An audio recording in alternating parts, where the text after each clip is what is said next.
পয়গম্বর সুলাইমান বিয়ে করবে, ডাকতে বলে উজির। উজির বলে হুজুর আপনার বয়স পার হয়ে গেল, বিয়ে করলেন না। পয়গম্বর সুলাইমান কয় উজির রে, রব্বে কারিম আমারে যে হুকুম দিছে 5টা গুণের গুণান্বিত নারী, এই নাচটা 5টা গুণের নারী ছিল মুসলমান পৃথিবীর মধ্যে। মুসলমান শুনে নাও, তোর নবীদার পৃথিবীর মধ্যে 5টা গুণের নারী যদি তুমি বিবাহ করতে পারো, এই পৃথিবীর মধ্যে সব চাইতে সুখী পুরুষ তুমি, সব চাইতে সুন্দর পুরুষ তুমি, সব চাইতে আদর্শবান পুরুষ তুমি, সবচেয়ে ভালো মানুষ তুমি, শান্তি তোমায় পাইবা দুনিয়ার মধ্যে। তোমার স্বর্গ বানায় নিবা, তোমার সংসারটারে যদি স্বর্গ বানাইতে হয় 5টা গুণের গুণান্বিত নারীকে বিবাহ করতে হবে। জোরে বলেন আল্লাহু আকবার। কয়টা গুণে গুণান্বিত বলবনি? জোরে বলেন বলবনি? কয়টা গুণ? কয়টা গুণ? এখন আমার মা বোনেরা যারা আছে শুনে নাও, এই 5টা গুণ যাদের মধ্যে নাই, এদের মতো কপাল পোড়া মা, এদের মতো বোনেরা পৃথিবীর মধ্যে নাই। তার মধ্যে 1 নাম্বার হলো 5 গুণের গুণান্বিত 1 নাম্বার হলো সতীত্ব, আমানতদারি। জোরে বলা যাবে না মারহাবা? আর একটু জোরে বলেন মারহাবা। রাসূল বলছে 2টা দিনের যে ব্যক্তি আমার কাছে হেফাজত করতে পারবে, আমি নবী তার হাত ধরে জান্নাতে নিয়ে যাব। তার মধ্যে 2 পায়ের মধ্যে বস্তু, একটা স্ত্রীলিঙ্গ, একটা হলো পুরুষ লিঙ্গ, আর একটা হলো 2 গালের মধ্যে বস্তু। এই 2টা জিনিস যে ব্যক্তি হেফাজত করতে পারবে, আমি রাসূল ওয়াদা করলাম, আমি রাসূল কথা দিলাম, একে হাত ধরে জান্নাতে নিয়ে যাব। জোরে বলেন মারহাবা। 1 নাম্বার হলো আমানত, সতীত্বর আমানতদারি। সতীত্বর, যারা বলে সতীত্বর আমানতদারি। আজকে আমার দেশে এই নারীগুলো পাওয়া বড় দুরস্কার। খালাতো ভাই, মামাতো ভাই, ফুফাতো ভাই, জ্যাঠাতো ভাই সর্বনাশ করে দিল। ও যুবক, ও যুবতী মা বোনেরা শুনে নাও, একটু ভালো করে শুনে নাও। তোমার স্বাস্থ্য ভাইয়ের চেহারা দেখা হারাম, তোমার ফুফাতো ভাইয়ের চেহারা দেখা হারাম, খালাতো ভাইয়ের চেহারা দেখা হারাম, মামাতো ভাইয়ের চেহারা দেখা হারাম। এক কথায় যাদের সঙ্গে বিয়ে করা যায় তাদের চেহারা দেখা সম্পূর্ণ হারাম, হারাম। আজকে দেখা যায় খালাতো ভাইয়ের হাত ধরে ঘোরো, মামাতো ভাইয়ের হাত ধরে ঘোরো, জ্যাঠাতো ভাইয়ের হাত ধরে ঘোরো। আরে এদের দেখা দিয়াই হারাম।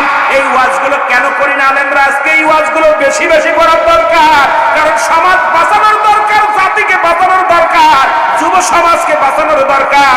আজকে যুব সমাজ এত কষ্ট করে মাহফিল দিল, মাহফিল দিয়ে কি পাইলো? তাদেরকে কিছু সান্ত্বনা দিয়ে যাও, তাদেরকে কিছু সান্ত্বনার বাণী শোনায় দাও, যা তারা নিজেরাও বাঁচতে পারো, যুব সমাজও যেন বাঁচতে পারে। জোরে জোরে চিল্লায় বলেন ঠিক কিনা?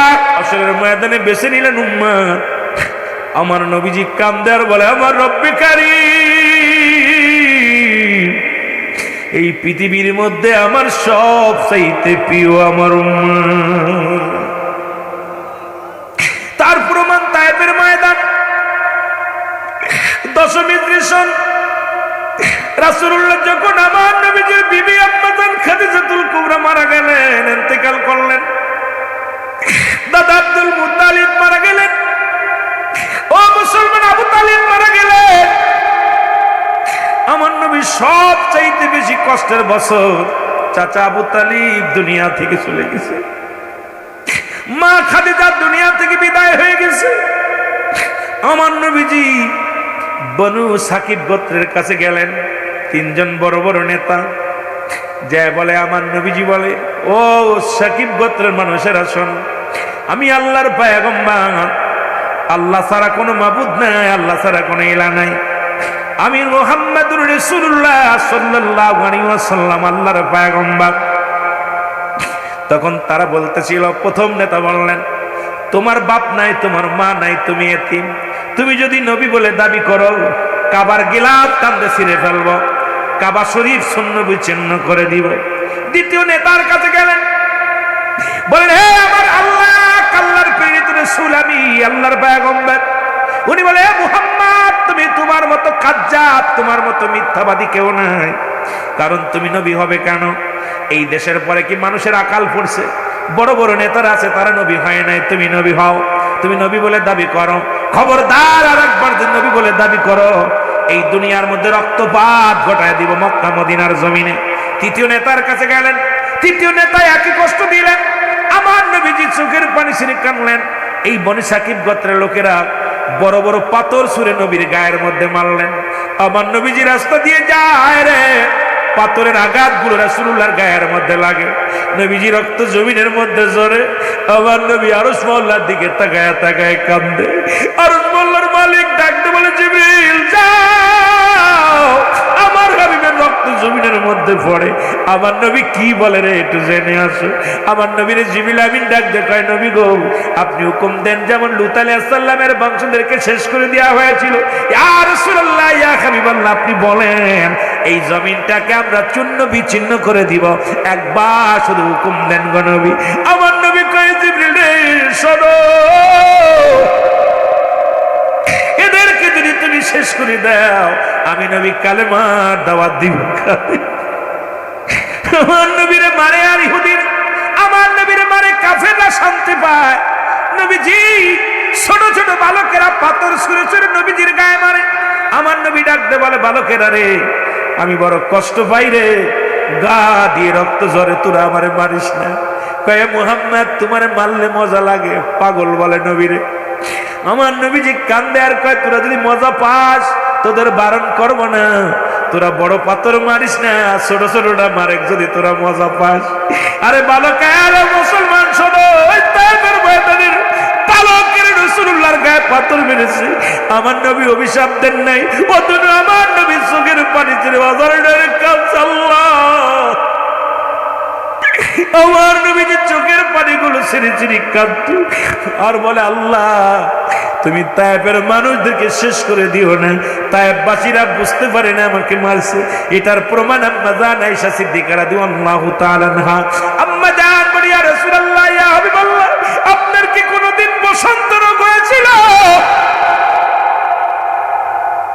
নবী তো আপনার গায়ের ভিতরে এত বড় বড় দাগ। আমার নবী কয়, না রে আয়েশা না, তুমি কি জানো না তোমার হাবিবের গায়ের উপরে একটু মশা মাছি লাগে না, পৃথিবীর কোন মশা মাছি লাগতে পারে না। এই দাগগুলো আমি তায়েফের ময়দানের আঘাত, আমি নবী ইসলামের দাওয়াতের জন্য ইসলামের দ্বারক বাহক হইয়া ওই কাফেরদের কাছে গিয়েছি, তারা দাওয়াত তো কবুল করে নাই, তারা আমাকে মেরে রক্তাক্ত করেছে। আয়েশা, আম্মা জান আয়েশা দোয়া করে, আল্লাহ তুমি আমার স্বামীর গায়ের দাগগুলো মিশিয়ে দাও। আমার নবীজি হাতটা চেপে ধরে বলে, আয়েশা রে খবরদার খবরদার, এই দাগগুলো মুছার জন্য দোয়া করো না। এই দাগটা নিয়ে আমি হাসরের ময়দানে দাঁড়াইব, আমার পাপী উম্মতের জন্য আমি দাঁড়ায় বলবো, আল্লাহ ও আমার আল্লাহ, আমার এক একটা দাগের বিনিময় আমার জাহান্নামী উম্মতের মাফ করে দাও, গুনাহগার উম্মতের মাফ করে দাও, মাফ করে দিয়া তুমি নাজাত দিয়ে দাও। সুতরাং আমার নবীজি, এমন নবী পৃথিবীর মধ্যে আর পাবি না, এমন নবী আর কখনো আসবে না। সেই নবীর পক্ষে থাকার দরকার আছে কিনা? পৃথিবীর মধ্যে মদিনার মাটু মাটি, বাংলাদেশের মাটু মাটি, মদিনার মাটি গায়ে লাগলে গোনা ঝরে যায়, বাংলাদেশের মাটি গায়ে লাগলে চুলকানি রোগ হয়। মদিনা শরীফের পাথরের মধ্যে চুমা দিলে গুনাহ মাফ হয়ে যায়, বাংলাদেশের পাথরের মধ্যে চুমা দিলে প্রস্রাবের গন্ধ পাওয়া যায়। পাথরে পাথরে বেশ কম, মাটিতে মাটিতে বেশ কম। গতকাল ওই জায়গাটা ছিল পরিত্যক্ত একটা জায়গা, কিন্তু আজকে কোরআনের খাতিরে, ওলামা ইকরামের খাতিরে জায়গাটার নাম হলো রিয়াজুল জান্নাহ, বেহেশতের বাগান। আগে হলো বেহেশত, তারপরে হলো বাগান। কারণ পৃথিবীর মধ্যে যত গাছপালা আছে, আম গাছ, জাম গাছ, কাঁঠাল গাছ, যত ফলের মুসলমান ফলের গুণে গাছের পরিচয়, তদ্রুপ রিয়াজুল জান্নাহ, বেহেশতের বাগান। আগে হলো বেহেশত, তারপর হলো বাগান। আর এই জান্নাতের বাগানে জাহান্নামীরা আসবে না, জান্নাতের বাগানে জান্নাতীরা আসবে। জোরে বলেন ঠিক কিনা? বেহেশতের বাগান, যুবক ভাইরা আমার, এই জান্নাতের বাগানে যখন রওনা দিছে গো, প্রতিটা কদমে কদমে আপনার জীবনের সগীরা গুনাহগুলো মাফ হয়ে গেছে। কি গুনাহ মাফ? সগীরা গুনাহগুলো মাফ হয়ে গেছে। আমরা শুধু সগীরা গুনাহ করি নাই, পদে পদে করছি কবিরা গুনাহ। নামাজ ছেড়ে দেয়া কবিরা গুনাহ, মিথ্যা বলা কবিরা গুনাহ, বেগানা নারীর সঙ্গে দেখা দিয়া কবিরা গুনাহ, বেগানা পুরুষের সঙ্গে দেখা দিয়া কবিরা গুনাহ। হাজার হাজার গুনাহ করতেছি, এই গুনাহগুলো মাফের দরকার আছে কিনা?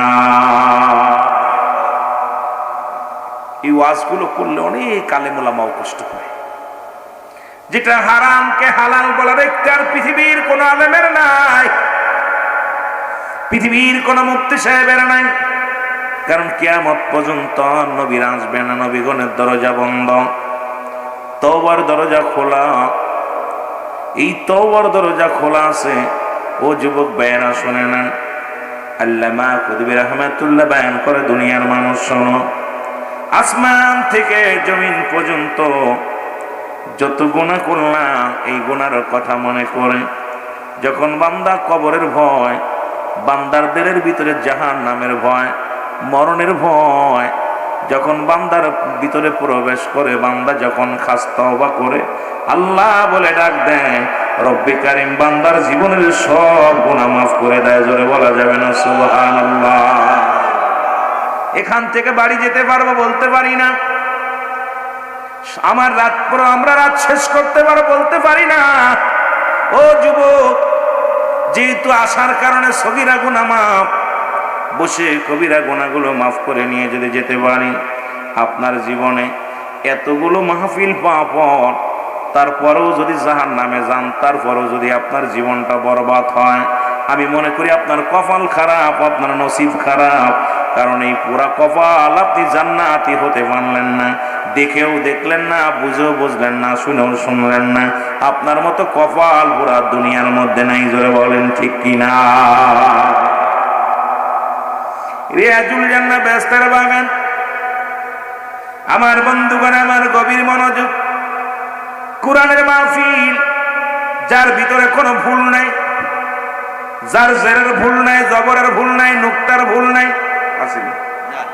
এই কোরআনুল কারীম যখন নাজিল হলো, রব্বে কারীম পাহাড়ের উপরে পাঠাইলেন। পাহাড় বলে, আল্লাহ এত দামি, এত ভার, এটা আমি ঠেকাইতে পারবো না, এটার দারুণ ক্ষমতা আমি পাহাড়কে আল্লাহ দেও নাই। আর ওই পাহাড়ের দায়িত্ব আছে হযরত ইলিয়াস আলাইহিস সালাম, যাকে আল্লাহ রাব্বুল আলামিন দায়িত্ব দিয়েছেন। হযরত ইলিয়াস ডাকতে বলে, আল্লাহ এই পাহাড়গুলোর দায়িত্ব আমারে দিয়েছেন, এই পাহাড়গুলো আমার রক্ষণবেক্ষণ দেখাশোনার দায়িত্ব রব্বে কারীম আমারে দিয়েছেন। কিন্তু কোরআন এত ভার, কোরআন এত দামি, এটা যদি আমার উপরে দেন, আমি দুনিয়া থেকে একবারে পুড়ে, পাহাড়গুলো পুড়ে পুড়ে ছাই হয়ে যাব। ভারে ওজন আমি সহ্য করতে পারবো না। গাছের উপরে দিলেন, গাছ বলে, আল্লাহ আমি এটা পারতাম না। পৃথিবীর মধ্যেও মুসলমান মানুষের উপরে দান করলেন, এই মানুষগুলো এই কোরআনটাকে ধারণ করলেন। এই মানুষগুলো কত দামি! আর মানুষ পৃথিবীর মধ্যে সমস্ত মাখলুকাতের মধ্যে সর্বশ্রেষ্ঠ জাতি, যার উপর আল্লাহ রাব্বুল আলামিন পবিত্র কালামুল্লাহ শরীফ, পবিত্র কোরআনুল কারীম নাজিল করলেন। জোরে জোরে চিল্লায়া বলা যাবে না মারহাবা? এখন এর মধ্যে কোনো ভুল না। আল্লাহ বলেন, আমার সাথে পড়েন, বিসমিল্লাহির রাহমানির রাহিম, যালিকাল কিতাবু লা রাইবা ফীহি। কোনো সন্দেহ নাই, আছে না? যারা বলেন আছে। সব কিতাবের মধ্যে যত লিখবেন, দেখেন রাইটারে লেখছে, রাইটার বিদ্যা লেখে, কিতাব লেখা বলছে। যদি কোনো ভুল থাকে, পরবর্তী যখন আমরা আবার ছাপাই বিটা সংশোধিত করা হবে। কিন্তু কোরআনুল কারীম রব্বে কারীম পৃথিবীর মধ্যে কতকাল, কত যুগ আগে পাঠিয়েছেন, আজ পর্যন্ত কোনো ভুল নাই, কোনো জবরের ভুল নাই, কোনো নুক্তার ভুল নাই, কোনো আয়াতের ভুল নাই। কারণ এই কিতাবটা কার কিতাব? জোরে বলেন, কার কিতাব? আর একটু জোরে বলেন, কার কিতাব? আর এটা পাঠাইছে এখন বলে গোটা জাতির জন্য। আমি মানি না। যদি উলামা ইকরাম পাশে বসে আছে, আমার ভাইয়েরা পাশে বসে আছে, আল্লাহ বলেন এই কিতাবটা মানবে কারা? আল্লাহ বলেন, হাদান লিল মুত্তাকিন।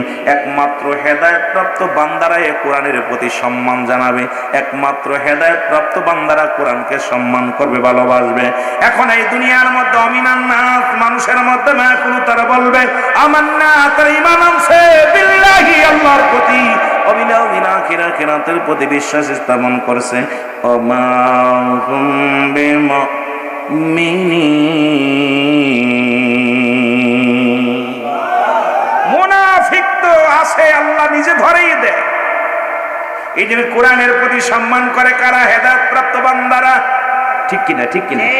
মুত্তাকিনেরা যারা একমাত্র আল্লাহর ভয় করে। ও মুসলমান, পৃথিবীর মধ্যে আল্লাহ আইনদাতা, বিচারক দাতা আল্লাহ, পৃথিবীর সব কিছুর মালিক, যিনি হলো স্রষ্টা, আমরা সৃষ্টি। এই সৃষ্টি জগতের জন্য নিয়ামত স্বরূপ এই কোরআন পাঠাইল। সেই কোরআনের মধ্যে বর্তমান যুগে একদল আলেম বলে কোরআনের মধ্যে ভুল আছে। সেই ভুল সূরাটা ধরতে যায় এমন একটা সূরা ধরছে ভুল, যেটা আমাদের দেশের সাধারণ পাবলিক গুলো, সাধারণ মানুষগুলো কোরআনের মধ্যে ছোট্ট ছোট্ট সূরাগুলো, সূরা ইখলাস, সূরা নাস, সূরা মুসলমান, কাউসার, এই ছোট্ট ছোট্ট সূরাগুলো ইমাম সাহেব যখন, আপনাদের ইমাম সাহেব যখন তেলাওয়াত করে শুনতে শুনতে আপনাদের মুখস্থ হয়ে গেছে। জোরে বলেন ঠিক কিনা? এখন ইহুদিদের চক্রান্ত, খ্রিস্টানদের চক্রান্ত, এরা বলতেছে কোরআনের মধ্যে ভুল আছে সেই ছোট্ট সূরাটার নাম। যারা মূর্তি পূজারি বিশ্বাস করে, যারা প্রতিমায় দেবতারে প্রতিমা বানায় দেবতারে যারা সিজদা করে, যারা দেবতার সামনে যায়, মুসলমান যারা পূজা করে, যাদের ধারণা পূজা এবং রোজা এক, তাদের ধারণা মুসলমান শুনে না। তাদের ধারণা হলো এই কোরআনটাকে যদি, এই সূরাটা যদি জাল বানানে দিয়ে যায়, তাহলে মানুষের ভুল ধারণা বন্ধ হয়ে যাবে। আমার আল্লাহ বলেন, আমার সাথে পড়েন, বিসমিল্লাহির রাহমানির রাহিম। কুল হুয়াল্লাহু আহাদ, আল্লাহুস সামাদ, লাম ইয়ালিদ ওয়া লাম ইউলাদ ওয়া লাম ইয়াকুন লাহু কুফুয়ান আহাদ। আল্লাহ বলে, হাবিব ভালো করে জেনে নিবেন, বুঝে নিবেন। আল্লাহ বলেন, হাবিবরে আপনি জানায়া দেন আমি আল্লাহ এক। এখন আল্লাহ যদি এক ভাবেন, কোনোদিন মাজার পূজা করতে পারবেন না। আল্লাহ যদি এক ভাবেন, দরগা পূজা করতে পারবেন না। আল্লাহ এক যদি ভাবেন, প্রতিমা পূজা করতে পারবেন না। আল্লাহ যদি এক ভাবেন, পৃথিবীর মধ্যে মানুষ পূজা করতে পারবেন না। আল্লাহ যদি এক ভাবেন, দুনিয়ার অন্য কোন জায়গায় আশ্রয় পাওয়ার প্রার্থনা করা যাবে না। আল্লাহ বলেন, হাবিব জানায়া দেন আমি আল্লাহ এক। কয়জন? জোরে চিল্লায় বলেন, কয়? আল্লাহ বলেন, হাবিব আমি জানিয়ে দেন, আপনি জানিয়ে দেন আমি আল্লাহ এক। পৃথিবীর মধ্যে কাউরে জন্ম দিই নাই, কারো থেকে জন্ম নিই নাই।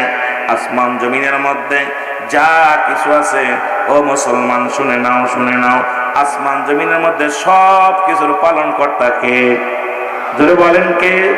সারা পৃথিবী আমার মুখাফিক কে, আমি কারোর মুখাফিক কি নয়।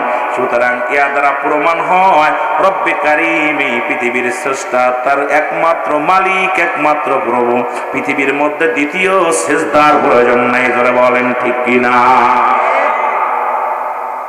এখন আমাদের দেশের মানুষগুলি ইহুদিদের দালাল, খ্রিস্টানদের দালাল, ইহুদিদের দালাল, খ্রিস্টানদের দালাল, নাসারাদের দালাল। তারা চিন্তা করে যদি এই সূরাটা যদি একবার জাল বানায় দেওয়া যায়, তাহলে মানুষ আমাদেরকেও সিজদা করবে, আমাদেরকেও পূজা করবে, আমাদেরকেও মানবে। আর যদি এটা যদি সঠিক থাকে, তাহলে আমাদের প্রত্যেকে মন উঠায় নিবে। কারণ তারা চন্দ্র পূজা করত, তারা প্রতিমা পূজা করত, তারা তারকা পূজা করত, তারা গাছ পূজা করত, কারণ তাদের বহু খোদা ছিল। জোরে বলেন ঠিক কিনা? আর একটু জোরে বলো ঠিক কিনা? আর ইবাদত করার জন্য এই দুনিয়ার মধ্যে বোঝানোর জন্য আসলেন কে?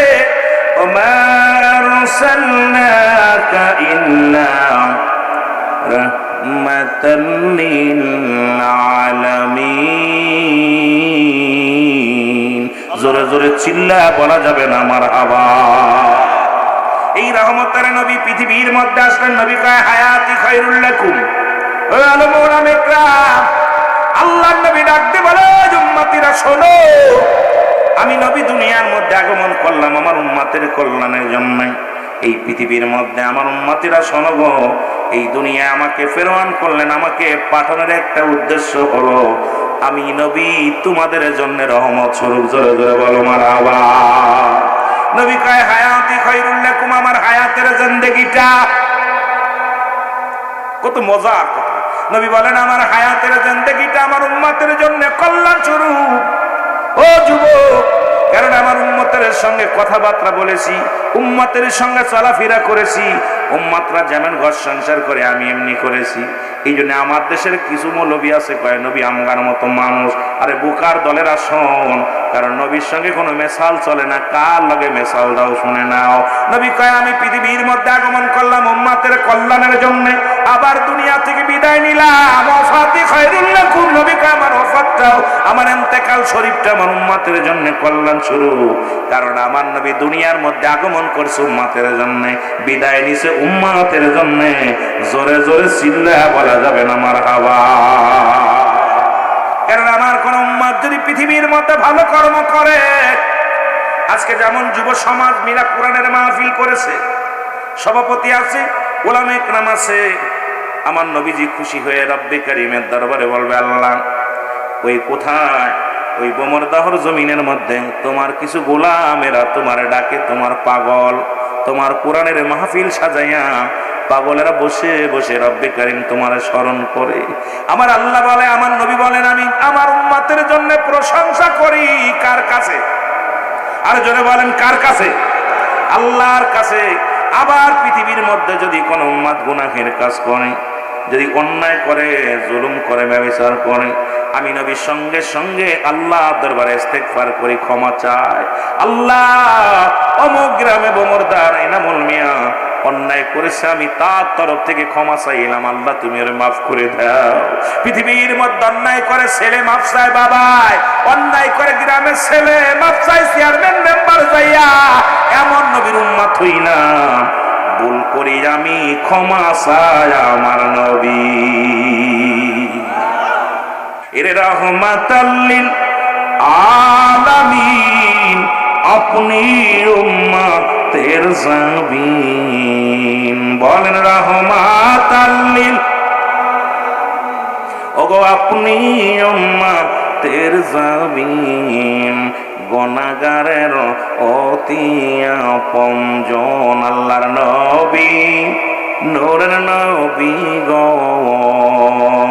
আপনি নবী আমার জীবনের জীবন। বলেন আপনি নবী আমার। আরো জোরে বলেন আল্লাহর নবী, নূরের নবী গো, আপনি নবী আমার জীবনের জীবন। বলেন আপনি নবী আমার, আপনি আমার জীবন সাথী, অন্ধকার খবরের বাতি। বলেন আপনি আমার জীবন সাথী, অন্ধকার কবরের বাতি। আপনাই সারা বলেন বাঁচি কেমনে। আল্লাহর নবী, নূরের নবী গো, আপনি নবী আমার জীবনের জীবন। বলেন আপনি নবী আমার, আপনাকে যে পাইল জাহান্নামের আগুন তার হারাম হইল। দয়া করে নবী দেন গো দেখা দেন। আল্লাহর নবী, নূরের নবী গো, আপনি নবী আমার জীবনের জীবন। আল্লাহুম্মা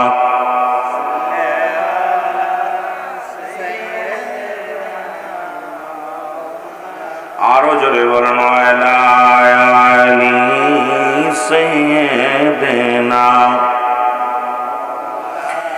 এ দুনিয়ার মুসলমান,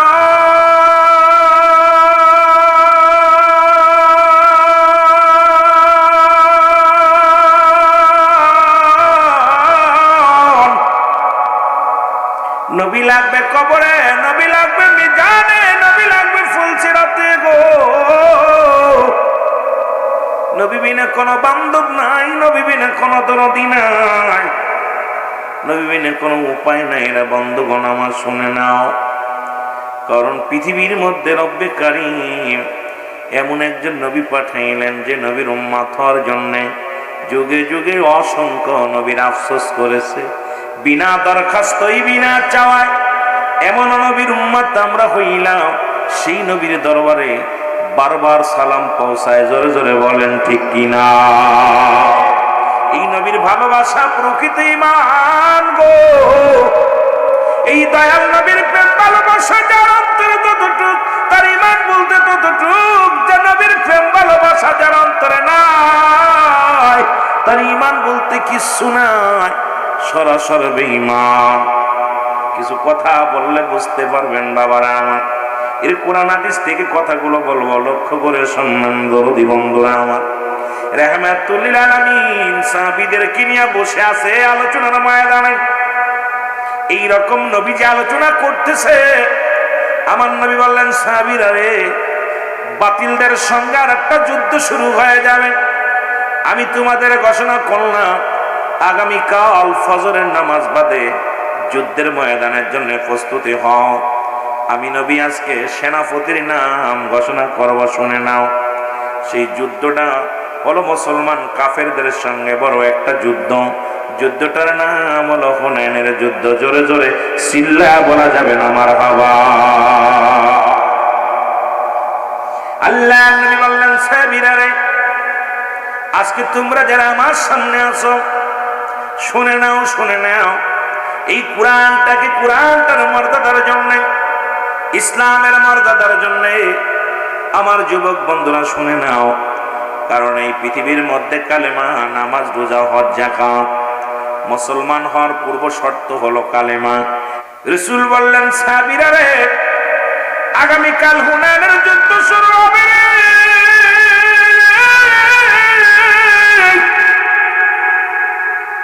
সত্য মিথ্যার মধ্যে একটা বিশাল জয় পরাজয় হবে গো।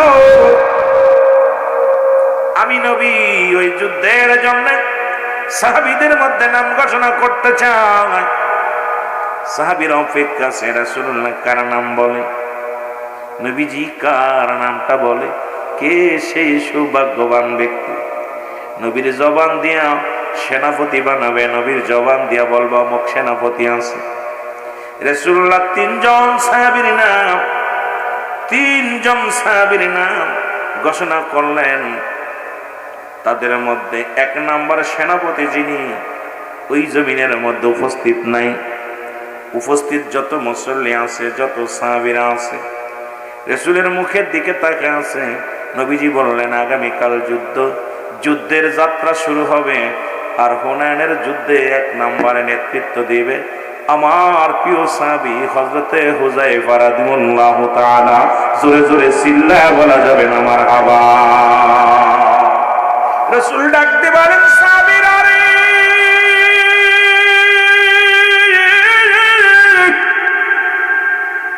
এরে আমি নবী তিনজন সেনাপতির নাম ঘোষণা করে দিলাম। এর এক নম্বর হুনাইনের যুদ্ধে নেতৃত্ব দিবে আমার প্রিয় সাহাবী। ও মুসলমান শুনে নাও, যে যুদ্ধের ময়দানে রাসূলুল্লাহ একাধিক সেনাপতির নাম ঘোষণা করত। দুজন বললে একজন মারা যেত, তিনজন বললে দুজন শাহাদাতের পেয়ালা পান করত। যে যুদ্ধের ময়দানে রাসূল একজনের নাম বলতেন, সেই যুদ্ধে সাহাবী বিজয় হয়ে বীরের বেশে রাসূলুল্লাহর কদমের মধ্যে হাজির হয়ে যেত। জোরে বলেন আল্লাহু আকবার। এখন হুনাইনের যুদ্ধের সেনাপতি কয়জন? জোরে বলেন কয়জন? তিনজন সেনাপতি। রাসূল বললেন, সাহাবীরা রে, আমি এই তিনজনের নাম ঘোষণা করে দিলাম। এই তিনজনের নাম, কিন্তু এক নাম্বার সেনাপতি ওখানে নাই। উনি গেছে বিবাহ করতে, নতুন বিবাহ করতে গেছে। আমার বন্ধুরা আজকে একটা দিন মাহফিল শোনার জন্য যারা আসতে পারেন নাই, যারা এখনো বাড়ি থেকে কান দিয়া শুনতেছেন আলোচনা, খেয়াল করে শোনেন। রাসূলের সাহাবী বিয়ে করতে গেছে মক্কা মদিনার সুন্দরী নারী, বিয়ের জন্য রওনা হয়েছে। এদিক নবীজিদের সেনাপতি বানিয়ে দিছে। ও মুসলমান শুনে নাও, চিঠিখানা যখন নবীজি হাতের দিলেন, তিনজনকে তিনটা চিঠি দিলেন। হুজাইফার চিঠি, হুজাইফা তো মজলিসে নাই। হুজাইফার পত্রখানা এক পথিকের হাতে দিলেন, নিয়ে হুজাইফার কাছে পৌঁছায় দিলেন। হুজাইফা বিবাহ কাজ সম্পূর্ণ হয়ে গেছে, শুধু আনুষ্ঠানিকতা বাদ, মোনাজাত বাদ। দোয়া করে নবীর সাহাবীরা কোনো বিবাহ অনুষ্ঠান হলে এক জায়গা বসে দোয়া করতেন, দোয়া করে কিছু খুরমা খাইতেন, খেজুর খাইতেন, কারণ এটা সুন্নাতে রাসূল, আমার নবীজির হুকুম ছিল। জোরে জোরে চিল্লায় বলো মারহাবা। হুজাইফার বিয়া হয়ে গেল। চিঠিখানায় এক ইহুদি এনে বলেন, হুজাইফা রে, রাহমাতুল লিল আলামিন একটা চিঠি দিছে, তোমার চিঠিখানা নাও। হুজাইফা যখন চিঠিখানা হাতের মধ্যে নিলেন, হাতের মধ্যে নিয়ে চিঠির মধ্যে লেখা দেখে, হুজাইফা ও আমার প্রিয় সাহাবী, হুজাইফা রে, আগামীকাল হুনাইনের যুদ্ধে ফজরের নামাজ বাদে রওনা হব। ও আমার সাহাবী, আমি তোমার 1 নাম্বার সেনাপতি বানিয়েছি। ও হুজাইফা, ইতি তোমার নবী রাহমাতাল লিল আলামিন। জোরে জোরে চিল্লায়া বলা যাবে না মারহাবা। হুজাইফা চিঠির মধ্যে চুমা দিলেন। হুজাইফা চিঠিখানা বুকের সঙ্গে টেনে ধরলেন। হযরত হুজাইফা চিঠিখানা চুমা দিয়া মাথার মধ্যে লাগাইয়া চিৎকার করে বলে, ইয়া রাসূলুল্লাহ, ইয়া হাবিবাল্লাহ, আজকে ফজরের নামাজ বাদে আমি ফজরের নামাজ বাদে যুদ্ধের ময়দানে যেতে হবে। ইয়া রাসূলুল্লাহ, আমি বিবাহ বন্ধনে আবদ্ধ হওয়ার জন্য এখানে এসেছি। ইয়া রাসূলুল্লাহ, তার মানে আমি 1 নাম্বার সেনাপতি, আমার পরেও আরো আছে। সুতরাং এই যুদ্ধের ময়দানে আমি হয়তো আর ফিরে আসবো না। কারণ হুজাইফা রাদিয়াল্লাহু তাআলা, এ মুসলমান, গভীর মনোযোগ, চোখের পানি ছেড়ে কান্দে, ইয়া রাসূলুল্লাহ, ইয়া হাবিবাল্লাহ, আমি ভুল করেছি গো নবী। কারণ আপনার সামনে থাকলে ক্ষুধা নিবারণ হয়ে যায়, আপনাকে দেখলে ঘুম হারাম হয়ে যায়, আপনাকে দেখলে মনের দুঃখ দূর হয়ে যায়। আমি আমার রাসূলের কদম থেকে অনেক দূরে আছি, আমি ভুল করেছি মনে হয়। সঙ্গে সঙ্গে উঠে দাঁড়ায়া উপস্থিত মুসল্লিদের ডাক দে বলে, ভাইয়েরা, এ আমার ভাইয়েরা, তোমরা থাকো, আমি গেলাম আমার রাসূলুল্লাহর কাছে। ধরে বলেন না মারহাবা। রাসূলকে কত ভালোবাসতেন মুসলমান আমার। এ গাঙ্গের বাবারা, রাহমাতুল লিল আলামিন আমার নবীর কদমের মধ্যে রওনা হয়ে গেলেন। পিছন থেকে ডাক দে বলে, হুজাইফা রে, সবে মাত্র বিবাহ হলো, একটু তুমিও কোনোদিন আমার মেয়েটাকে দেখো নাই, মেয়েও তোমার দেখে নাই। সুতরাং নতুন বিবি হুজাইফা রে, তোমার বিবিও তোমারে দেখে নাই, তুমিও বিবিরে দেখো নাই। হুজাইফা, বিবাহ হয়ে গেল, তোমার বিবির একটু দেখে যাও, তোমার বিবিরে তুমি দেখে যাও। হুজাইফা কয় না, আমার সময় নাই, রহমতের নবী যুদ্ধে রওনা দিবে রে, আমি সেনাপতি, সুতরাং আর সময় নাই।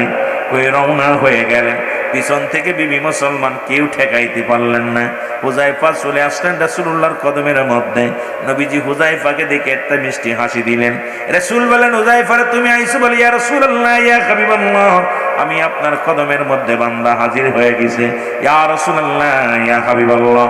নবী বলেন, হুজাইফা রে, তাড়াতাড়ি তুমি যুদ্ধের সরঞ্জাম গুছায় নাও, কারণ ফজরের নামাজ বাদে, কারণ আমরা রওনা দিব, তোমরা রওনা দিবা যুদ্ধের ময়দানে। কারণ রাসূলুল্লাহর কাছে 1 নাম্বার প্রিয় ছিল নামাজ। এই জন্য যখনই কোন যুদ্ধের ময়দানে যাইতেন, নামাজ শেষ করে দোয়া করে রওনা দিতেন। ও মুসলমান, শুনে নাও, কারণ রাসূলুল্লাহর কাছে 1 নাম্বার প্রিয় ছিল কি? নামাজ। জোরে বলো, কি ছিল? আর একটু জোরে বলো, 1 নাম্বারে কি ছিল? নামাজ। এখন আমি যদি নামাজের ওয়াজ করি, বড় কষ্ট হয়। আজকে আমার সমাজে মাওলানা, আলেম ওলামা যারাই আসি, শুধু নামাজের ওয়াজ করি। নামাজের ওয়াজ করার দরকার ছিল কাদের কাছে? অমুসলিমদের কাছে। কিন্তু মুসলমানদের কাছে নামাজের ওয়াজ করা লাগে, বড় লজ্জা লাগে। কারণ যারা নবীরে ভালোবাসেন, আমার নবীর কাছে 1 নাম্বার প্রিয় ছিল নামাজ। 2 নাম্বার নবীর কাছে ছিল তার উম্মতগণ। 3 নাম্বার নবীর কাছে ছিল তার বিবিগণ। কোনদিন রাসূলুল্লাহ, মুসলমান শুনে নাও, আমার নবীজি তার বিবিদেরকে অত্যন্ত ভালোবাসতেন। আজকে আমার মারা যারা আলোচনা শোনো, আমার মাদের জন্য জন্য প্যান্ডেল করা হয়েছে। মারা শোনো, আমার রাসূলুল্লাহর কাছে প্রিয় ছিল তার বিবিগণ, বিবিদেরকে অত্যন্ত ভালোবাসতেন, মায়া করতেন, সম্মান করতেন। আমার বাবারা আমার অন্যর বউ না, অন্যর বিবিদেরকে এত ভালোবাসেন নাই, কোনোদিন দেখা করেন নাই। সুতরাং আমরা যারা নিজের বউ বাদ অন্য দিক তাকায়, কারণ আমাদের কপাল মন্দ, আমাদের কপাল খারাপ। জোরে জোরে চিল্লায় বলেন ঠিক কিনা? আমার ভাইরা, আমার বন্ধুরা, আমার রাসূলুল্লাহর কাছে 4 নাম্বার প্রিয় ছিল সুগন্ধি জিনিস। আমরা এখন বিড়ি সিগারেট নিয়ে ব্যস্ত, গাঁজা নিয়ে ব্যস্ত, ইয়াবা নিয়ে ব্যস্ত, মদের বোতল নিয়ে ব্যস্ত। কিন্তু রাসূলুল্লাহর যদি প্রিয় পাত্র হতে হয়, নবীর উম্মত বলে যদি আপনাদের দাবি করতে হয়, এই 4টা জিনিস আমাদের ভালোবাসার দরকার। যেহেতু কালেমা পড়েছেন, কালেমা পড়ার সঙ্গে সঙ্গে নামাজ বাধ্যতামূলক। নামাজ কাফের এবং মুসলমানদের মধ্যে পার্থক্য। মুসলমান নামাজ পড়ে, কাফেরের নামাজ ছেড়ে দেয়। এক ওয়াক্ত নামাজ কাজা দিলে 80 খুতবা পরিমাণ জাহান্নাম, যার 1 খুতবা পরিমাণ হলো 2,88,00,000 বছর। আপনার জীবন থেকে কত নামাজ ছুটে যায়, এই নামাজের হিসাব যদি রব্বে কারিম ধরে, আমার মন বলে জাহান্নাম ছাড়া জান্নাতে যাওয়া সম্ভব নয়। উনি দৌড়ে আসলেন নবীর কাছে। নবীজি ফজরে আযান হলো, হযরত বেলাল রাদিয়াল্লাহু তাআলা আযান দিলেন, নবীজি ইমামতি করলেন। কেমন নবীর উম্মত আমরা? নবী ইমাম, নবী মুসল্লি। কারণ আমার নবী নামাজের প্রতি এত গুরুত্ব দিতেন। নবীজি নামাজের প্রতি খুব গুরুত্ব ছিলেন। নবী সাহাবীদেরকে নামাজের জন্য উৎসাহিত করেছেন। নবী নামাজের জন্য আমার নবীজি কত কষ্ট করেছে। সেই নবীর উম্মত হয়ে যখন নামাজ ছেড়ে দিবেন, নবীজি কষ্ট পাবে, আমার রব্বে কারিমও কষ্ট পাবে। বান্দারে জাহান্নামে যখন ঢুকাইবে, বান্দার আদর করে, বান্দারে তোরে আদর করে পৃথিবীর মধ্যে আসমান যেমনি বানাইলো, জমিন যেমনি বানাইলো, ফেরেশতার যেমনি বানাইলো, আল্লাহ কয় বান্দারে পৃথিবীর মধ্যে আমি জমিনটারে যেমনি বানাইলাম এমনি তোরে বানাই নাই, যেমনি আসমান বানাইলাম এমনি তোরে বানাই নাই। এ বান্দা, পৃথিবীর মধ্যে আমার নিকটবর্তী ফেরেশতা তাদেরকে আমি যেমনি বানাইলাম এমনি তোরে বানাই নাই। আমি তোরে বানাইছি আমি রব্বে কারীম আমার কুদরতি হাত মোবারক দিয়ে বান্দারে বানাইছি। আর তো রব্বুল আলামিন এত আদর করে, এত ভালোবেসে এই বান্দা বান্দিরে বানাইছে। সেই বান্দা বান্দি জাহান্নামে গেলে আমার মাওলাও কষ্ট পাবে। জোরে বলেন ঠিক কিনা? আমার বন্ধুগণ, আমার হযরত হুযায়ফা কি করলেন? নবীজি নামাজ শেষ করলেন। হঠাৎ করে একটা পত্র আসলেন, 3টা পত্র আসলেন পর পর। প্রথম চিঠির মধ্যে লেখা আছে, আমার স্বামী। হুযায়ফা রাতে চিঠিখানে আসলেন, ও আমার স্বামী, আমি জানি নির্ঘাত আপনি শাহাদাতের পেয়ালা পান করবেন। কারণ আমার আগে ইতিপূর্বে আমরা দেখেছি যে যুদ্ধের ময়দানে রাসূল সেনাপতি 1-এর অধিক বলেছে, সবাই শাহাদাতের পেয়ালা পান করেছে। সুতরাং আমার স্বামী, আপনি নির্ঘাত আপনি শাহাদাতের পেয়ালা পান করবেন। আমি মক্কা মদিনা আরবের সুন্দরী নারী, ও আমার স্বামী, সবে মাত্র বিয়া হলো, আমিও আপনাকে দেখি নাই, আপনিও আমার দেখেন নাই। আমি কি নিয়ে আপনার স্মৃতি নিয়ে কি লয়ে বাঁচবো? স্বামী রে, ওই মুসিবতের দিনে কি লই আপনার আমি কেমনে চেনব? একটু ধরো, আপনার কাছে অনুরোধ করি, একটা নজর আসেন, আমি আপনাকে প্রাণ ভরে দেখব, আমি আপনাকে প্রাণ ভরে দুনয়ন ভরে দেখবো আমার স্বামী। চিঠিখানার মধ্যে হুযায়ফা লিখে দিলেন, বিবি রে, পৃথিবীর সবচাইতে দামি জায়গা হলো আমার নবী রাহমাতুল লিল আলামিনের চরণ মোবারক, আমার নবীজির কদম মোবারক। বিবি রে, ও বিবি, আমারে তুমি মাফ করে দিও, আমি যেতে পারবো না, কারণ আমি আমার রাসূলুল্লাহর কদমের মধ্যে আছি। সুতরাং আমার নবীর কদম থেকে আমি যাওয়া সম্ভব নয়। চিঠিখানা নিয়ে আবার জমা দিলেন। আবার চিঠি আসলেন, ডাকতে বলে, স্বামী, ও আমার স্বামী, আমি দূর থেকে আপনাকে দেখবো, আপনাকে প্রেম বিনোদন করব না, আমি আপনাকে কখনো আদর করব না, দূর থেকে এক নজরে দেখবো। আমি স্বামী, জীবনে কোনোদিন আমি কোনো পুরুষ দেখি নাই, জীবনে কোনো দিন আমি কোনো পুরুষের চেহারা দেখি না, কারণ আপনি আমার স্বামী, আপনাকে এক নজর প্রাণ ভরে দেখবো। ও আমার স্বামী, একবার আয় আমার সামনে, একবার প্রাণ ভরে দেখবো। চিঠির মধ্যে লিখে দিলেন, ও বিবি, তুমি দাবি করো না, কারণ আমি রাহমাতুল লিল আলামিনের কদমের মধ্যে আছি, কিছুক্ষণের মধ্যে আমি যুদ্ধের ময়দানে রওনা দিব। সুতরাং আমার নবীজির মুখ জিয়ারা মুবারক, আমার নবীর কদমের মধ্যে থেকে আমি যত সুখ পাই, যত মজা পাই, পৃথিবীর অন্য কোথাও এত মজা পাই না। জোরে বলেন মারহাবা। আবার একখান চিঠি আসলেন, স্বামী ও স্বামী, শুধু একবার আমারে দেখবেন, আমিও আপনার একবার দেখব। চিঠি কানা পাত্রের মধ্যে নিয়ে হুযায়ফা বিবির কত মনটা খারাপ হয়ে গেল, বারবার 3টা চিঠি আসলো। মনটা খারাপ করে বসে আছে আমার নবীজি, তাকায় দেখে হুযায়ফার মনটা বড় মলিন। নবীজি বলে, হুযায়ফা রে, ও হুযায়ফা, তোমার মনটা কেন মলিন? আর তোমার 3টা দেখলাম কাগজ, কি যেন একটা পত্র পড়ো, আবার রেখে দাও, আবার দিয়ে দাও। বলি, ইয়া রাসূলুল্লাহ, ইয়া হাবিবাল্লাহ, আমি আপনার কাছে লুকাইব না, গত বিকেলে আমি বিয়ে করেছি। ইয়া রাসূলুল্লাহ, ইয়া হাবিবাল্লাহ, সন্ধ্যার সময় বিয়ে করেছি। আমার বিবির চেহারা মোবারক আমি দেখি নাই, বিবি কেমন আমিও বিবিরে দেখি নাই, বিবি আমাকে দেখে নাই। বিবি আমাকে দেখার জন্য বড় আকুল হয়ে আছে, বিবি আমাকে দেখার জন্য বড় পাগল হয়ে আছে। ইয়া রাসূলুল্লাহ, ইয়া হাবিবাল্লাহ, অথচ একটু পরেই তো কাফেলায় রওনা দিব, আমরা যুদ্ধের ময়দানে, হুনাইনের যুদ্ধে রওনা দিব। ইয়া রাসূলুল্লাহ, ইয়া হাবিবাল্লাহ, এই কারণে আমি যাইতে পারি না। আমার নবীজি বললেন, হুযায়ফা রে, যাও, আমি নবী তোমারে কিছু সময় ছুটি দিলাম, তাড়াতাড়ি যাও, তুমি আসতে পারে কাফেলা ছাড়বে, তুমি যাও। হুযায়ফা চলে গেলেন বিবির কাছে। দূর থেকে বিবিকে ডাকতে বলে, বিবি,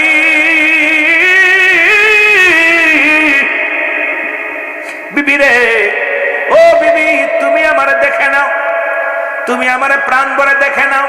বিবি দূর থেকে ডাকতে বলে, স্বামী, খোদার কসম করে বলি, আপনাকে আমি ঠেকাবো না, আপনাকে আমি বাধাও দিব না, শুধু ঘরের ভিতর আসবেন, একটু ওযু করবেন, উত্তম রূপ ওযু করবেন, আমি আপনি আপনার পাশে দাঁড়ায় 2 রাকাত নামাজ আদায় করতে চাই, আর আপনার কদমের মধ্যে একটা চুমা দিতে চাই রে স্বামী। এর স্বামীর প্রতি কত শ্রদ্ধাশীলতা ছিল মুসলমান, শোনে না? আর আমাদের মেয়েরা স্ত্রী, স্বামী স্ত্রীর যে ভালোবাসা, ও যুবক, আরে যুবক, নবীর কাছে 3 নাম্বার পেয়েছিল তার বিবিগণ। সাহাবীরাও তার বিবিদেরকে মায়া করতেন, ভালোবাসতেন, বিবিদের প্রতি কত ভালোবাসা ছিল। ও যুবক, শুনে নাও, শুনে নাও, আজকে সেই ভালোবাসা কোথায় গেল, ভালোবাসা কোথায় পালালো? কারণ আমি আজকে বুঝতে পারলাম, কারণ আমার সমাজ, আমার জাতি এখন নারী পিপাসিত, পাগল। এর থেকে ফেরার একটাই পথ হলো মুসলমান, এই কোরআনের পথ, হাদিসের পথ, সত্য ইসলামের পথ। জোরে জোরে চিল্লায় বলেন ঠিক কিনা? এই জন্য আল্লাহ বলে, ইয়া আইয়ুহাল্লাযীনা আমানু, আল্লাহ যদি বলতো ইয়া আইয়ুহান নাস, ও মানুষ সম্প্রদায়, আল্লাহ কয় মানুষে ডাকলাম না, আমি ডাকলাম ইমানদারদেরকে। ইমানদারেরা, বিশ্বাসীরা, তোমরা শুনে নাও, আদখুলু ফিস সিলমি কাফা। আল্লাহ কয় হাবিব শুনে নাও, তা আপনারা শুনে নেন। আল্লাহ কয় ইমানদার কারা? এজরা বলেন কারা? আল্লাহ যদি বলতো ইয়া আইয়ুহান নাস, আল্লাহ নাস বলে নাই, আল্লাহ বলে ইমানদাররা, ইয়া আইয়ুহাল্লাযীনা আমানু, হে ইমানদাররা, বিশ্বাসীরা, শোনো, তোমরা পরিপূর্ণভাবে দাখিল হও, পরিপূর্ণভাবে প্রবেশ করো। কিসের মধ্যে? ইসলামের মধ্যে। ইসলামের আবিধানিক শাব্দিক অর্থ হলো 82টা। আজকে আলেম ওলামা যখন তাফসীর করতে আসবেন, ওদেরকে বলবেন, ভাইজান এই একটা আয়াতের তাফসীর করেন, অন্য জায়গা যাওয়া লাগবে না। এরে মুসলমান, ইসলাম মানে শান্তি, ইসলাম মানে আত্মসমর্পণ, ইসলাম মানে নিজে না খান্নরে খানো, ইসলাম মানে নারীর সতীত্ব পাহারা দেওয়া, ইসলাম মানে নিজে দুঃখে থেকে অন্যরে দুঃখ সুখে রাখা, ইসলাম মানে একত্ববাদ। আজকে এরকম 80 থেকে 82 শাব্দিক অর্থ আছে ইসলামের। এখন দাড়ি টুপি জুব্বা লাগাইয়া তারপরও যদি আমার দ্বারা যদি আজকে বলৎকার করা হয়, আমার দ্বারা যদি নারী নির্যাতিত হয়, আমার দ্বারা যদি সমাজ নষ্ট হয়, আমার দ্বারা যদি মুসলমান সমাজের ক্ষতি হয়, আমার দ্বারা যদি ইসলামের ক্ষতি হয়, আমি মনে করি আমি একটা ভণ্ড ছাড়া অন্য কিছু না। জোরে জোরে বলেন ঠিক কিনা? বিবি রাখতে বলে, বিবি, স্বামী 2 রাকাত নামাজ আদায় করলেন, পাশে বসলেন, তাই স্বামী রে, জীবনে কোনোদিন আপনার কাছে কিছু দাবি করব না, শেষ যাত্রা আপনি চলে যাবেন, যাবার আগে একটা মাত্র দাবি, আজকে আমি দোয়া করব, কারণ আপনি শুধু দোয়ায় শরীক হবেন। আজকের স্বামী রে, আপনি শুধু আমিন শব্দটা ব্যবহার করবেন, আর কিছু বলা লাগবে না। আজকে আমি আপনার স্ত্রী, আমি দোয়া করব, আপনি শুধু আমিন বলবেন। এবার নামাজ শেষ করে দেখেন সাহাবীরা কেমন ভালো ছিল, কেমন নামাজের প্রতি গুরুত্ব, বাসর রাত্রে কেমন নামাজ আদায় করে, প্রথম বিবিকে দেখে সালাত আদায় করে, নফল নামাজ পড়ে দোয়া করে, আল্লাহ তোমার শুকরিয়া, এটা সুন্দরী বিবি আইছে, নতুন একটা বিবি ঘরে, নতুন একটা স্বামী পাইলাম, আল্লাহর দরবারে শুকরিয়া আদায় করে নতুন জীবন যাপন শুরু করে। আর আমরা নতুন জীবন যাপন করি যৌতুক নিয়ে। জোরে বলেন ঠিক কিনা? ওই তোর বাপের বাড়িতে কি আনছস, কি আছে বুঝাফার আগে করে নাই। কিন্তু নবীর সাহাবীদের আদর্শ, নবীদের আদর্শ আমাদের আদর্শের সঙ্গে মিল নাই। আমার বাবারা, আমার হুযায়ফার বিবি কান্দার বলে, রব্বে কারীম, রব্বে কারীম, আমি জানি যেহেতু আমার স্বামীর পরে আরো দুজন সাহাবীর নাম, সুতরাং আমার স্বামী নির্ঘাত হুনাইনের যুদ্ধে শাহাদাতের পেয়ালা পান করবে, আমার স্বামী দুনিয়া থেকে বিদায় হয়ে যাবে। আল্লাহ, আল্লাহ গো, তোমার দরবারে ফরিয়াদ করি আমি বিধবা হয়ে যাব। এই নতুন বিবির স্বামীর সঙ্গে মিলন হলো না, স্বামীকে প্রাণ ভরে দেখতে পাইলাম না, আমার স্বামীর খেদমত করতে পারলাম না। রব্বে কারীম, তোমার কাছে ফরিয়াদ করি, তুমি তো এখন দোয়া করলে বিফলে দাও না। আল্লাহ গো, এখন যুদ্ধের ময়দানে স্বামী যাবে, আমি হাত উঠাইয়া দিছি, আমার স্বামীরে তুমি গাজী বানাইয়া আমার বুকের মধ্যে তুমি ফিরাইয়া দিও। সঙ্গে সঙ্গে হুযায়ফা হাতটা নামায় ফেলছে। বিবি ডাক দিয়ে কয়, স্বামীরে তুমি কি করলা? এই দোয়াটা তো রব্বে কারীম কবুল করে ফেলেছিল, আপনি কেন হাতটা নামাইলেন? ডাক দিয়ে কয়, বিবিরে, রাহমাতুল লিল আলামিন আমারে হুযায়ফা, আমি হুযায়ফার নাম এক নম্বরে ঘোষণা করেছি, সুতরাং আমি নির্ঘাত দুনিয়া থেকে বিদায় হয়ে যাব। শাহাদাতের